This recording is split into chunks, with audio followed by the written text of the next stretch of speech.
Hello friends, स्वागत है आपका आपके अपने YouTube channel AB study Avnish Kumar में। मैं मुस्कान आप लोगों के लिए लेकर आई हूँ पॉलिटी के क्वेश्चंस जो आप लोगों के सभी कम्पिटिटिव एग्जाम्स के लिए बहुत ज़्यादा यूज़फुल होने वाले हैं। इसी तरह की वीडियोज़ के लिए आप हमारे चैनल को अभी सब्सक्राइब कर लें और बेल आइकन को प्रेस कर लें ताकि कोई भी वीडियो आए तो आप लोग उसे मिस ना करें और उसकी नोटिफिकेशन आपको सबसे पहले मिल जाए। ठीक है,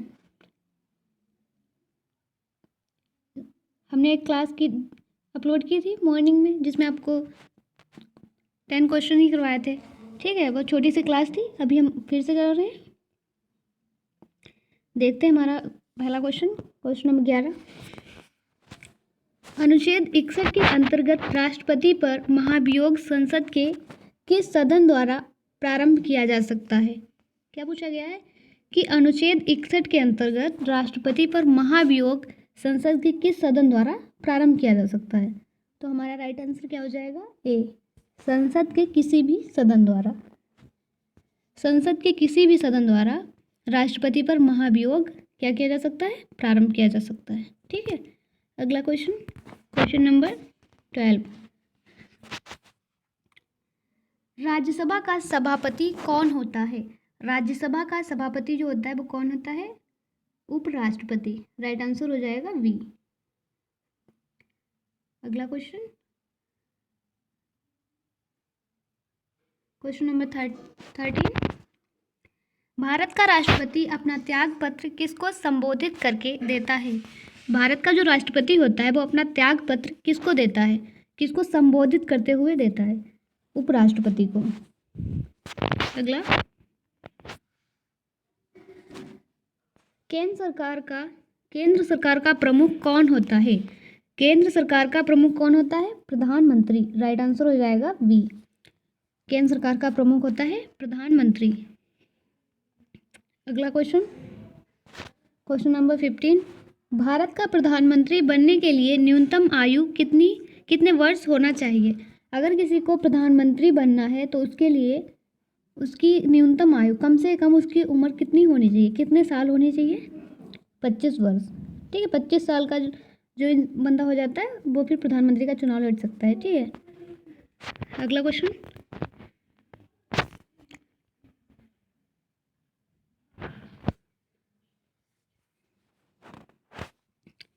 नंबर 16।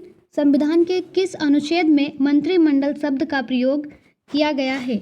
संविधान के किस अनुच्छेद में मंत्रिमंडल शब्द का प्रयोग किया गया है? राइट आंसर हो जाएगा ए, अनुच्छेद 352(3) में। ठीक है, अगला क्वेश्चन नंबर 17।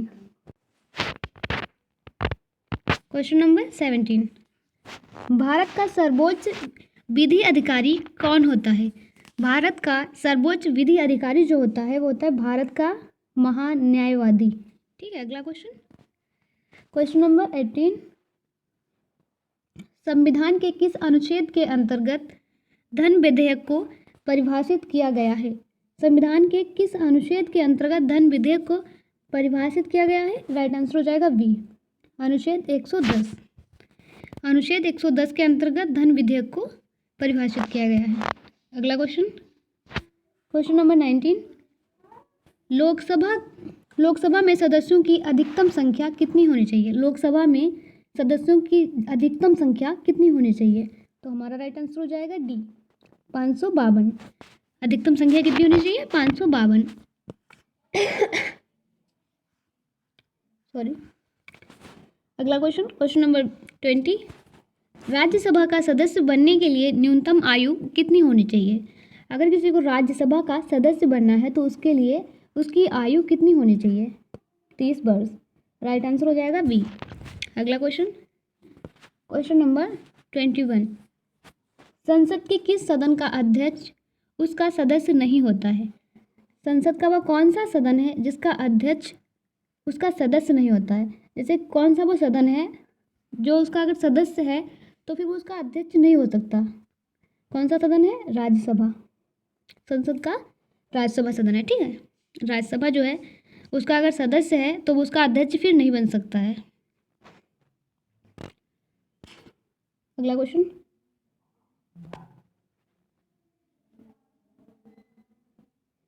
नंबर 22। लोकसभा चुनाव में निर्वाचित होने के लिए किसी व्यक्ति की न्यूनतम आयु कितनी निर्धारित की गई है? अगर किसी को लोकसभा में चुनाव में निर्वाचित होना है, ठीक है, तो उसके लिए उसकी आयु कितनी होनी चाहिए? 25 वर्ष। अगला क्वेश्चन नंबर 23। लोकसभा की वर्तमान सदस्य संख्या कितनी है? लोकसभा की वर्तमान सदस्य संख्या जो है वो है 545। अगला क्वेश्चन नंबर 24। संसदीय व्यवस्था में शून्यकाल किस देश की देन है? संसदीय व्यवस्था में शून्यकाल जो है वो किस देश की देन है? भारत की। राइट आंसर होगा सी। अगला क्वेश्चन नंबर 25। संसद की कार्यवाही का प्रथम घंटा क्या कहलाता है? जो सदन की कार्यवाही होती है उसका पहला घंटा, प्रथम घंटा क्या कहलाता है? प्रश्नकाल। अगला क्वेश्चन नंबर 26। सर्वोच्च न्यायालय के न्यायाधीशों की नियुक्ति किसके द्वारा की जाती है? सर्वोच्च न्यायालय के जो न्यायाधीश होते हैं उनकी नियुक्ति किसके द्वारा की जाती है? राष्ट्रपति द्वारा। राइट आंसर हो जाएगा बी, राष्ट्रपति द्वारा। अगला क्वेश्चन नंबर 27। एक मिनट। संविधान सभा का स्थायी अध्यक्ष किसे चुना गया था? स्थायी अध्यक्ष जो है वो किसे चुना गया था? डॉक्टर राजेंद्र प्रसाद को। राइट आंसर हो जाएगा सी। अगला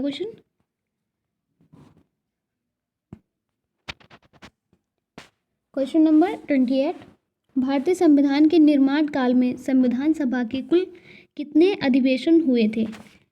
भारतीय संविधान के निर्माण काल में, जब भारत का संविधान निर्माण हो रहा था, भारत के संविधान का, उस समय संविधान सभा के कुल कितने अधिवेशन हुए थे? 12। कितने हुए थे? 12 हुए थे। ठीक है। अगला क्वेश्चन नंबर 29। भारतीय संविधान सभा के संवैधानिक सलाहकार कौन थे? भारतीय संविधान सभा के संवैधानिक जो सलाहकार थे वो कौन थे? Sir V.N. राव। अगला क्वेश्चन नंबर 30। भारत का संविधान कब स्वीकार किया गया? भारत का संविधान जो है वो कब स्वीकार किया गया? 26 नवंबर 1949 में। ठीक है। अगला क्वेश्चन नंबर 31। भारतीय संविधान में मौलिक कर्तव्यों का विचार किस देश के संविधान से लिया गया है? भारत के संविधान में जो मौलिक कर्तव्यों का विचार है वो किस देश के संविधान से लिया गया है? रूस के संविधान से। राइट आंसर हो जाएगा ए। अगला क्वेश्चन नंबर 32। भारत में न्यायिक पुनरावलोकन की संकल्पना किस देश के संविधान से ली गई है? भारत में न्यायिक पुनरावलोकन की जो संकल्पना है वो किस देश से ली गई है? किस देश के संविधान से ली गई है? संयुक्त राज्य अमेरिका की। अगला क्वेश्चन नंबर 33। भारत के संविधान में सम्मिलित आपातकालीन उपबंध किस देश के संविधान से प्रेरित है? जर्मनी। अगला क्वेश्चन नंबर 34। भारतीय संविधान में मूल कर्तव्यों का प्रावधान किस देश के संविधान से प्रेरित है? जो भारत का संविधान है उसमें मूल कर्तव्यों का जो प्रावधान है वो किस देश के संविधान से प्रेरित है? रूस के। राइट आंसर हो जाएगा ए। अगला क्वेश्चन नंबर 35। भारतीय संविधान में किस प्रकार की शासन प्रणाली की व्यवस्था की गई है? राइट आंसर हो जाएगा ए, संसदात्मक।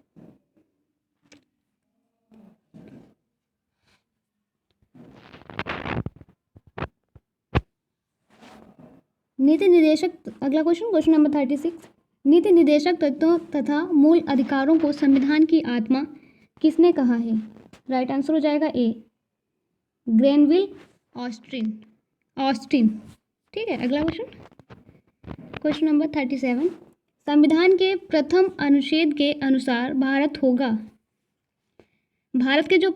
का संविधान है, ठीक है, संविधान के प्रथम अनुच्छेद के अनुसार जो है भारत होगा, क्या होगा? राज्यों का संघ। अगला